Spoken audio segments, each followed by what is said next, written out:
왜 재판장까지 가는가 하는 제목으로 우리가 고린도서를 읽고 있는 가운데 오늘 같이 은혜를 나누고자 합니다. 5절 말씀을 제가 한 번 더 읽겠습니다. 내가 너희를 부끄럽게 하려 하여 이 말을 하노니 너희 가운데 그 형제간의 일을 판단할 만한 지혜 있는 자가 이같이 하나도 없느냐. 형제가 형제와 더불어 고발할 뿐더러 믿지 아니한 자들 앞에서 하느냐. 고린도 교회 안에 있는 그 부끄러운 일이 있었는데 이건 정말 부끄러운 일이라.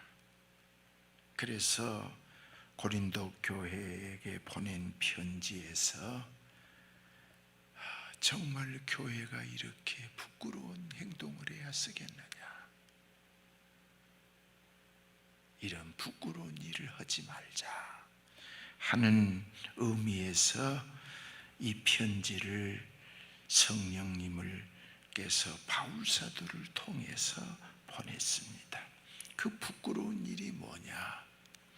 형제 간에 다투는 일, 교인 간에 다투는 일은 매우 부끄러운 일이라는 것입니다. 부끄러운 일이기 때문에 손해를 보더라도 억울하더라도 그냥 참고 견딘 것이 낫지. 네가 잘했다고 내가 잘했다고 형제간에 다투느냐. 우리는 하나님을 아버지로 부르는 한 형제들이라는 얘기인데 교회 안에서 다투는 일은 이렇게 부끄러운 일이다. 손해를 보고 말아야지, 이런 일로 다투어야 되겠느냐 하면서 이 다툼이 끝나지 아니하고 교회 안에서 해결을 못하니까 사회 권력, 경찰을 동원해서 권력을 동원해서 재판을 받으려고 사회법정에 가서 재판을 받는 것이 또한 부끄러운 일이다. 우리 성도들은 세상을 재판하는 사람들이고 이 천사들까지 재판하는 교회가 불의한 자들에게 재판을 해야 할 우리가 재판을 받아야 할 이방인의 법정에 가서 재판을 받는 일은 정말 부끄러운 일이다 하는 일입니다. 예수님께서 땅에서 나를 부끄럽게 여길 때 천사들 앞에서도 하나님이 우리를 부끄럽게 여긴다 했습니다. 이 땅에서 나를 시인할 때 하늘에서도 시인할 것이요. 자, 그런 예수님의 말을 우리가 묵상할 수 있습니다. 그러면서 이 형제 간에 다투는 일과 해결을 못 보고 법정에까지 가서 시비를 가리는 일에 부끄러운 일인데 7절 말씀에 너희가 피차 고발함으로 너희 가운데 이미 고발한 사람이나 당한 사람이나 법정으로 같이 가는 이 사람은 이미 뚜렷한 확실한 허물이 있나니 차라리 불의를 당하는 것이 낫지 아니하며 차라리 속는 것이 낫지 아니하냐. 네가 당하는 것이 훨씬 낫지 않냐? 아니하냐? 우리 예수님은 십자가의 못을 박을 때 다 당했습니다. 우리의 죄를 짊어지고 몰라서 그러니 용서해 주세요. 다 당했습니다. 또 스데반도 자기를 돌로 때릴 때 다 당했습니다. 원수 갚는 것은 하나님께 맡기고 그들을 축복했다는 것입니다. 이래야 할 교회가 뚜렷하게 너희는 불의를 행하고 악을 행하고 뚜렷하게 속이는구나. 그는 너희 형제니라 하면서 불의한 자가 너의 불의가 뚜렷하게 나타났다고 했는데 9절 말씀에 불의한 자가 하나님의 나라를 유업으로 받지 못할 줄을 알지 못하느냐. 노골적으로 얘기하면 교회 안에서 서로 다투는 일에 대하여서 불의가 분명하니 천국 못 갈 신자로다. 이렇게 얘기를 하고 있다는 것입니다. 우리는 교회가 어떤 장소냐? 예수님이 피 흘려서 하늘나라 가는 백성들을 모아놓은 천국에 들어가기 전에 천국 임시처소, 여기에 있는 사람이 주님이 구름 타고 올 때 들림을 받습니다. 그래서 교회 안에 죄를 진 사람이 있으면은 회개하라고 하고, 또 장로님들이 가서 회개를 권해도 회개하지 아니하면 교회에게 공포하고 성도로 생각하지 말고 이방인이라고 여겨라. 그는 교인이 아니다. 그런데 원수처럼은 지내지 마라 그랬어요. 아, 저 사람 신자가 아니구나. 우리들 중에 순간에 다툴 수 있지요. 아, 미안하다고 내가 서운하게 했으면 용서해 주라고 이렇게 화해를 않고 그 뒷날 또 계속 다툰다. 그러면 저 사람은 참 신자가 아니야. 그렇게 생각해. 천국을 유업으로 받을 자가 아니다. 이렇게 바울 사도는 확실한 증표가 교회 안에서 드러난다. 이 얘기입니다. 그래서 우리 성도들은 그리스도와 함께 옛사람을 장사 지낸 피의 공동체, 은혜의 공동체, 다툴 수 없는 공동체. 예수님은 12 제자들에게 보좌에 앉아서 12 지파를 재판하는 권세를 주었는데 그게 전도하는 권세. 여러분들과 나는 본문 내용을 보면은 성도가 세상을 판단할 것을 너희가 알지 못하느냐. 세상도 너희에게 판단을 받겠거든 지극히 작은 일 판단하기를 감당하지 못하겠느냐. 우리는 세상을 재판해야 할 사람들이 교회에서 해결을 못하고 세상 법정까지 가서 재판을 받으려고 하니 부끄럽구나. 너의 불의가 확실히 드러난다 하는 얘기입니다.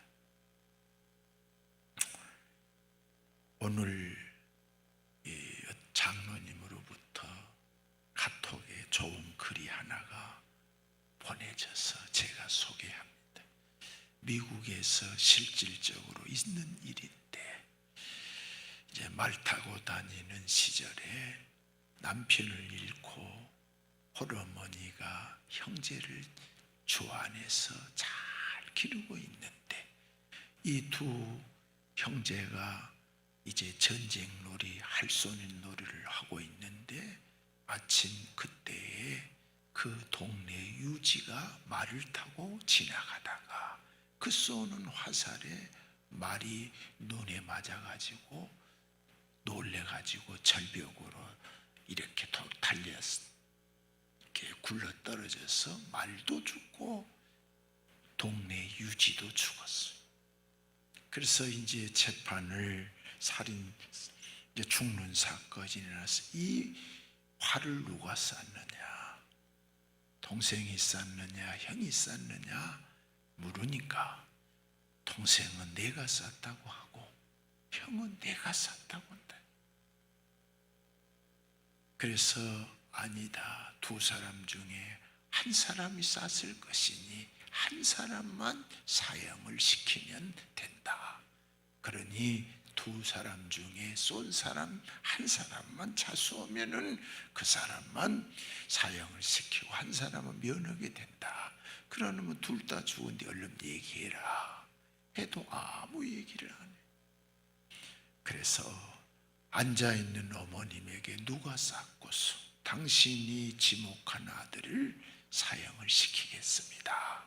판사가 얘기하니까 어머님이 일어나더니 머뭇거리지 않고 둘째를 죽여주십시오. 그래서 판사가 어째서 둘째를 죽이라고 하시오 하니까, 큰아들은 전처가 낳은 아들이고 둘째는 내가 낳은 아들입니다. 내가 교회에서 하나님 말씀을 배웠는데 하나님의 영광을 위하여 살라고 했으니 큰아들, 전처의 아들을 살리는 것이 하나님의 영광인 것 같아서 둘째를 내놓겠습니다. 이렇게 진짜로 얘기를 하니까 판사가 지금까지 내가 재판을 하는데 이렇게 감격을 느껴본 재판은 처음이었어 하면서, 이것은 이 사회에 귀감이 되어야 할 얘기이기 때문에 이제 두 사람 다 살려주겠소, 이런 재판을 내렸다는 실화 얘기를 마침 오늘 이 말씀을 나눌 때 주어서 간증을 합니다. 우리는 하나님의 영광을 위하여 살라고 하면 내가 손해보는 것이 낫다. 할렐루야. 그래서 본문에 심히 이 부끄러운 일, 뚜렷하게 불의가 드러났는데 이 불의는 하늘나라를 유업으로 얻을 사람이 아니다. 천국에 가서 상을 받을 사람, 예수님의 피로 구속함을 입은 무리라고 하면은 주의 영광을 위하여 형제간에 서로 고소를 안 해야 맞을 뿐더러 또 희비를 가려서 미안하다 해야 되는데, 서로 잘했다고 하면 그래 내가 책임지지 하고 양보했어야 되는데 안 한 것을 보니까 너의 불의가 확실하다. 그리스도의 사람이 아니구나. 이렇게 얘기를 고린도 교회에게 보낸 편지입니다. 우리는 이 편지 내용을 들으면서 우리 같은 예수의 피로 세운 교회 안에서 내가 주님 영광을 위하여서 십자가를 지는 것이 하나님의 뜻이다. 할렐루야. 지금 한국 교회나 세계 교회나 교회가 덕이 못된 것은 교회 안에서 해결을 못하고 사회법정으로 가서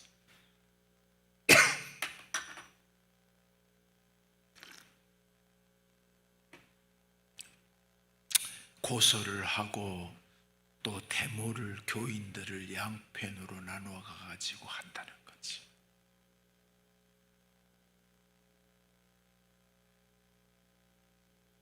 이런 점에 있어서 불의가 확실히 드러났다. 속지 마라. 의가 아니다. 더 큰 하나님의 이름이 욕되게 하고 있으면서 정의를 실현한다고 세상 권력의 재판장에게 가느냐 하면서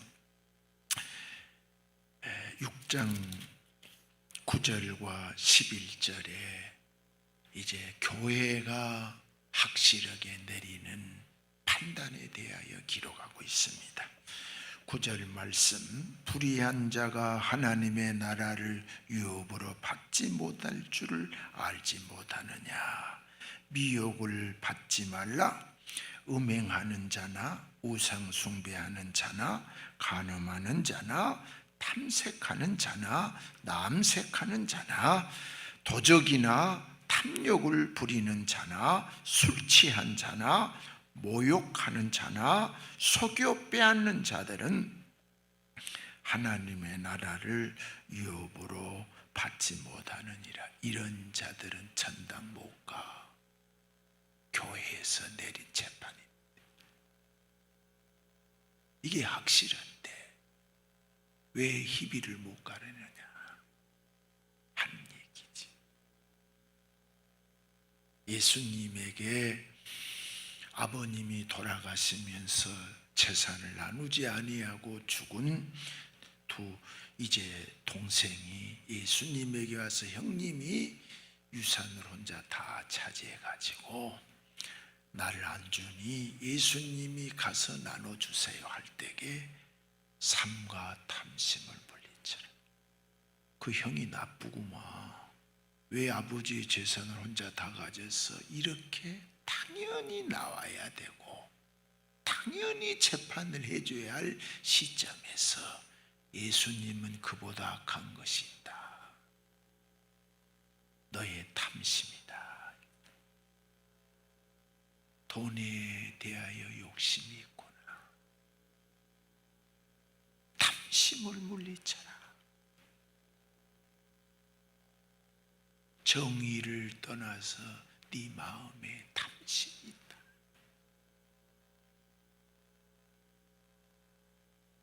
그래서 사람의 소유 넉넉한 데서 생명이 있는 것이 아니라 사는 것이 아니다. 예수님께서 친히 탐심은 죄라고 얘기를 했습니다.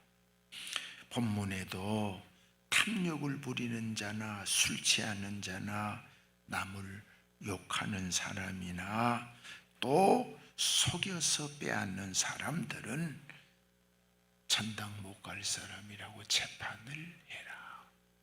이렇게 교회에서 판결을 하니까 목사님이 혹은 사도들이 설교를 통해서 우상 섬긴 사람은 천당 못 가. 이렇게 얘기를 하니까 11절 말씀에 너희 중에 이와 같은 자들이 있더니 주 예수 그리스도의 이름과 우리 하나님의 성령 안에서 씻음과 거룩함과 의롭다 하심을 받았느니라. 그 전에 우상을 섬기고 교회 안에서 음행을 하고 교회 안에서 욕을 하고 하던 사람들이 그렇게 하면 거듭난 사람이 아니야, 천국 백성이 아니야, 이렇게 했더니 회개하고 성령과 그리스도의 은혜로 씻어서 새 사람이 되었지 않느냐.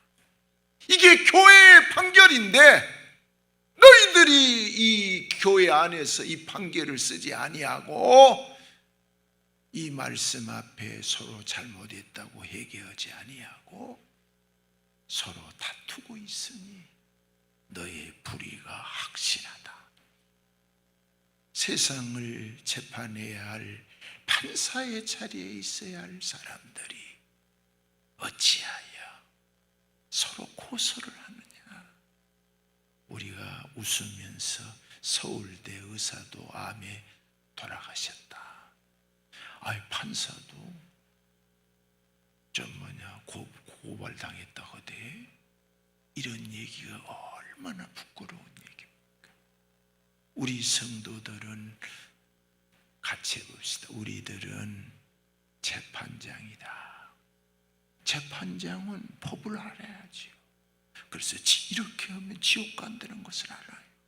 이렇게 하면 하나님께 영광이 안 되는 것을 알아요. 그런데 왜 조용하게 지도새도 모르게 해결해야지 교회 안에서 큰 소리 나게 해.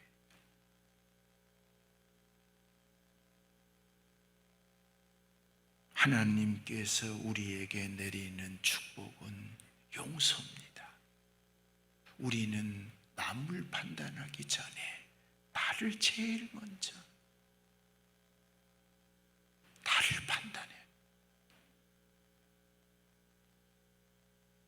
남이 나를 판단하기 전에, 세상이 나를 판단하기 전에 내가 나를 판단해서 주여 내가 하나님께 영광을 돌리지 못했습니다. 내가 스스로를 판단하면. 그래서 이 고린도 교회를 향하여서 이제 11장 고린도전서 11장 31절에 우리가 우리를 살폈으면 판단을 받지 아니하려니와 내가 나를 살폈으면, 내가 나를 판단했으면, 내가 나를 판단해서 내가 나쁜 사람입니다. 우리 예수의 사람들은 가정에서나 어디에서나 내가 그리스도의 사람으로 못 살고 있구나, 이것을 판단하면 남을 정죄하지 않습니다. 내가 나를 판단하네.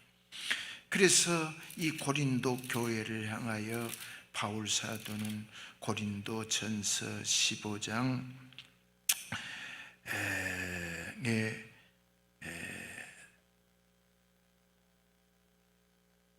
15장에서 얘기한 내용이 나옵니다.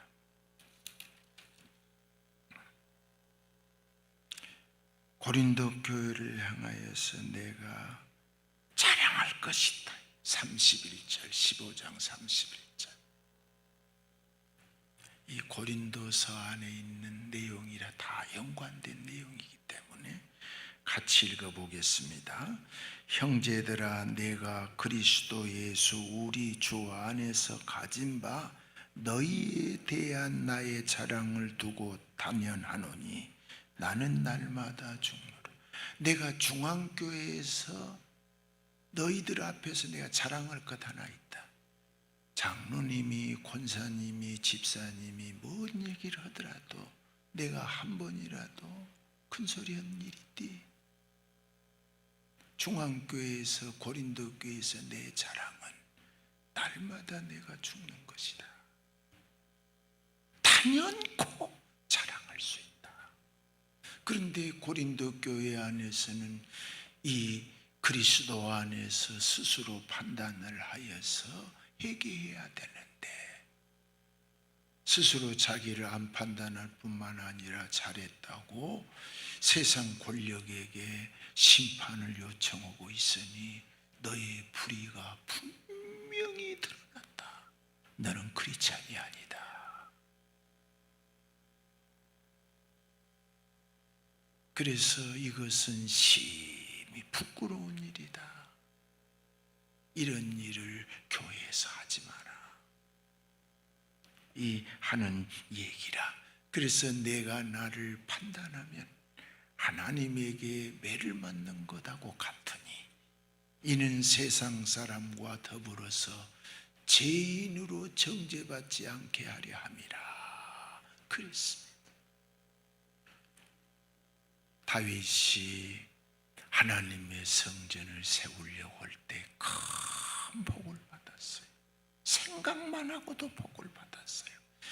이제 예수님이 피로 세운 교회를 소중히 여길 때게 그 가정이 잘 되고 영혼이 잘 되고 하나님 나라에서 큰 상이 있을 줄로 믿습니다. 이렇게 교회에 이런 아름다운 흐름이 있을 때에 교회에 오는 성도들이 다 위로받고 힘을 얻고 계속해서 부흥될 줄로 믿습니다.